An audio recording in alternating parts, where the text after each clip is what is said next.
वक्तव्य में क्या क्या बोला, राजीव गांधी पे चले गए, पेड़ गिर गया, पहाड़ आ गया। संविधान पढ़ने के लिए वकील होने की जरूरत नहीं है, हम भी पढ़ लेते हैं। मेरे साथ जो तारिक खान भाई, आप क्या हिंदू धर्म फॉलो करने लग गए हैं? तो सेक्युलर शब्द अगर ना भी हो तो आप अपना धर्म निभाइए, हम अपना धर्म। मुझसे किसी ने पूछा कि मैं क्या खाती हूँ, मैं क्या पहनती हूँ, और नेहरू जी हरा रहे थे, और जब हार गए तो नेहरू जी पत्र में लिख रहे थे कि ये हिंदू इंपीरियलिस्ट हार गया, अच्छा है, मैं बहुत खुश हूँ। ये हिंदू क्या, हम चैंपियन रोका किसने बताओ? और हमने मुलायम सिंह यादव जी के लिए रोका किसने बताओ?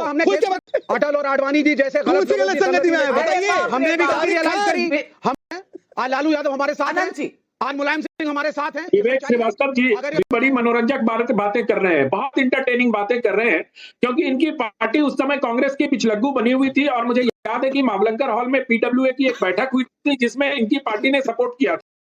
Hello friends, welcome back to my channel. मैं हूं विकास और मैं हाजिर हूं एक और वीडियो के साथ। तो दोस्तों, आज की जो वीडियो है वो एक डिबेट शो है। इस डिबेट शो में शहजाद पूनावाला में विवेक श्रीवास्तव और तारिक खान की छुट्टी कर दी। ऐसे ऐसे तर्क रखे उनके सामने कि वो बोलने लायक ही नहीं बचे। दोस्तों, मैं मिलता हूँ आपको वीडियो के एंड में, आप इस वीडियो को पूरी देखिए।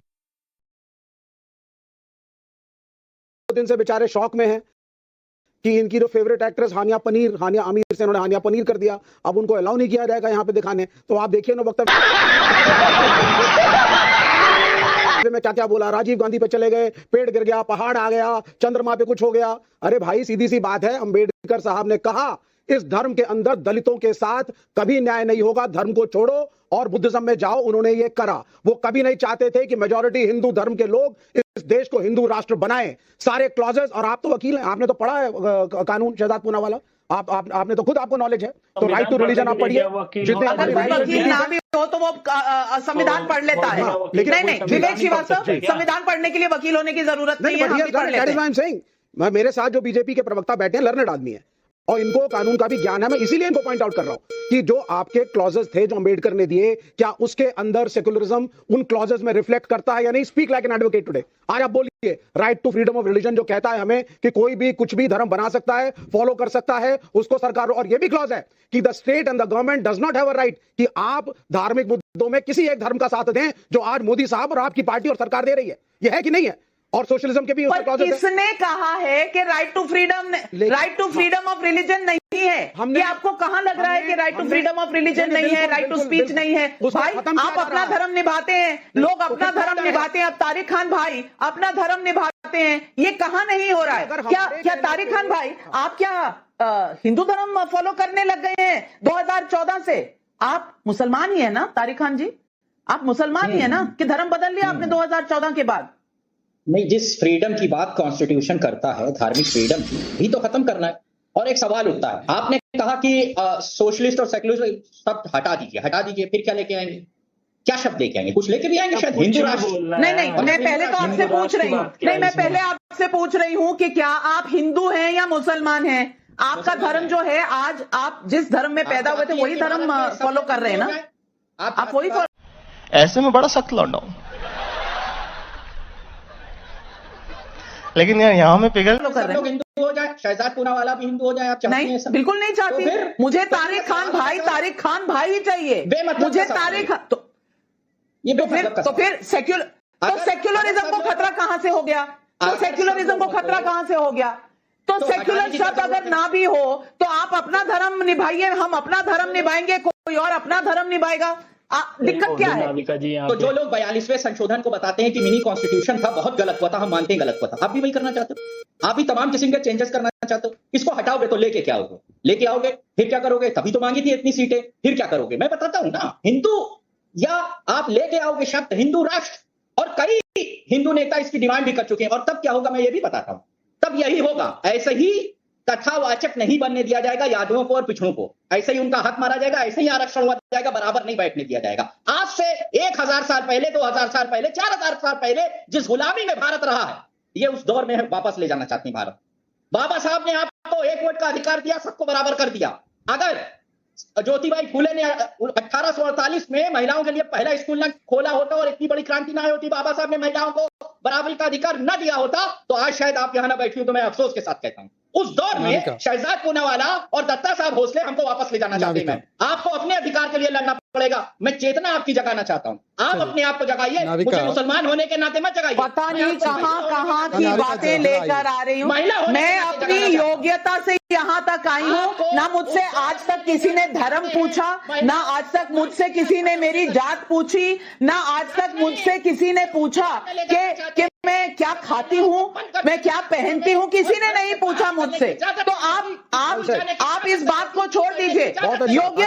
योग्यता पर और अपने 4 बार बोल रहे हैं, पढ़ने निकले वाले छात्रों को राजनीति से दूर रहना चाहिए। पढ़ाई लिखाई में ध्यान लगाओ, IAS बनो और देश को परिश्रम पर मैं यहाँ तक पहुंची हूँ। लेकिन शहजाद पूनावाला जी ये सब मिलकर ये जो धर्म अपना निभाते थे वही निभा रहे हैं। लेकिन कुछ नहीं बदला तो भी इनका संविधान खतरे में आ जाता है। कुछ बात करो, संविधान खतरे में। देखिए, चारों सम्मानित मेरे साथियों के पॉइंट मैंने लिखे हैं, एक एक करके जवाब देना चाहता हूँ। थोड़ा समय दे दीजिए बिना हस्तक्षेप के। पहले तो चेतना जागृत करने की बात जब हमारे समाजवादी पार्टी के दोस्त करते हैं तो पहले आजम खान की चेतना जगाइए भाई। उन्होंने अंबेडकर जी के बारे में जो बोला था उस पर FIR भी हुई कि अंबेडकर जी की मूर्ति मतलब लैंड ग्रैबिंग का प्रतीक। और 8 जिले थे जो फुले जी के नाम पर, अंबेडकर जी के नाम पर, रमाबाई जी के नाम पर, उत्तर प्रदेश के, आनंद जी जानते हैं इस बात को, उनको चेंज करने का महापाप किसने किया? अखिलेश जी की सरकार ने। और आपको पता होगा कि रिजर्वेशन इन प्रमोशन रोकने का महापाप किसने किया? अखिलेश जी की सरकार ने। अब छोड़ देते इस विषय को, आगे बढ़ते हैं। अब मैं इतना खुश होता हूं अश्विनी जी की बातें कभी सुनता हूं, उन्होंने बोला संविधानिक इमरजेंसी है। फिर मैंने तुरंत प्रियंका जी की ओर देखा, भाई मीसा जी की पार्टी को बोल रहे हैं कि इमरजेंसी संविधानिक है। सोचो प्रियंका जी के दिल पे क्या गुजरी होगी, क्या पहाड़ टूटा होगा। अरे प्लीज सर, मैंने आपके बीच में बोला, प्लीज।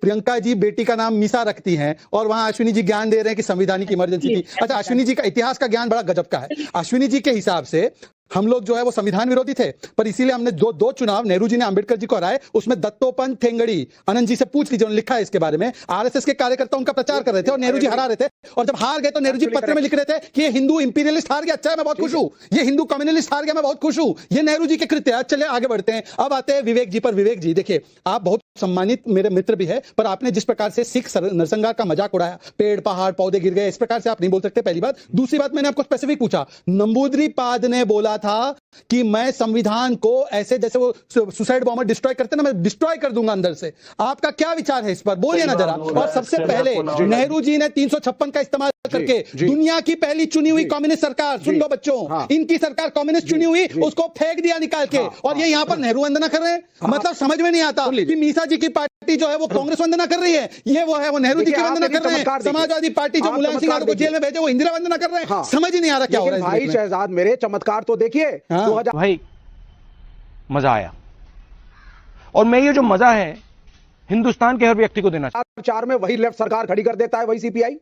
1975 के अंदर वही CPI और शिवसेना जिसके साथ आपने पार्टनरशिप करी थी, इमरजेंसी में मिसेस गांधी के साथ खड़े हो गए। चमत्कार देखिए आप, ये चमत्कार नहीं दिख रहे। और वो मुलायम सिंह यादव जो चैंपियन ऑफ सेक्युलरिज्म, जिनको हम मानते हैं, उनको प्रधानमंत्री बनाने की लेफ्ट की बहुत इच्छा थी, हम खड़े थे उनके साथ। किसने रोका? हम चैंपियन ऑफ सेक्युलरिज्म मानते हैं। और हमने मुलायम सिंह यादव जी के लिए रोका, किसने बताओ? सोनिया जी ने रोका, सोनिया जी ने रोका भाई साहब, सोनिया जी ने रोका, लालू जी और सोनिया जी ने रोका मुलायम जी को। फिर मुलायम जी ने समर्थन दिया उन्हीं सोनिया। अरे क्या बात कर रहे हैं भाई, सोनिया जी और लालू जी ने मना कर दिया भाई। किसने दिया?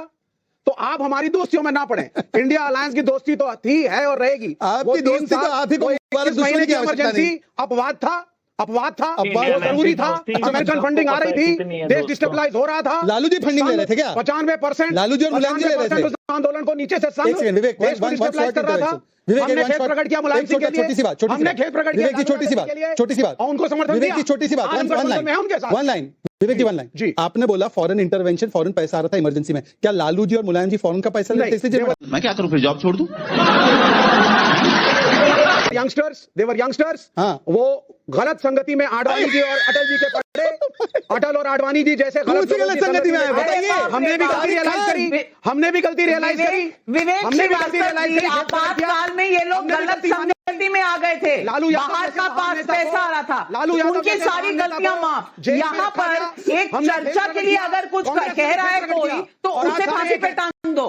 कमाल कर रहे हैं आप विवेक श्रीवास्तव जी। मैं क्या ही कहूँ। अनंत जी, अब आप ही बता दीजिए, ये विवेक श्रीवास्तव ने कौन किसकी संगत में आके क्या कर रहा था, क्या ही कह रहे हैं? चर्चा से इतना संगत को इस तरह हमने मुलायम सिंह को भी अपोलोजाइज किया, हमने लालू यादव जी को भी अपोलोजाइज किया। आज सारे एक साथ हैं, आज लालू यादव हमारे साथ हैं। आज मुलायम सिंह हमारे साथ हैं। विवेक श्रीवास्तव जी, अगर ये बात विवेक होने श्रीवास्तव जी बड़ी मनोरंजक बातें कर रहे हैं, बहुत इंटरटेनिंग बातें कर रहे हैं, क्योंकि इनकी पार्टी उस समय कांग्रेस की पिछलग्गू बनी हुई थी और मुझे याद है कि मावलंकर हॉल में पीडब्ल्यूए की एक बैठक हुई थी जिसमें इनकी पार्टी ने सपोर्ट। तो दोस्तों कैसी लगी वीडियो अच्छी लगी तो कमेंट जरूर करें।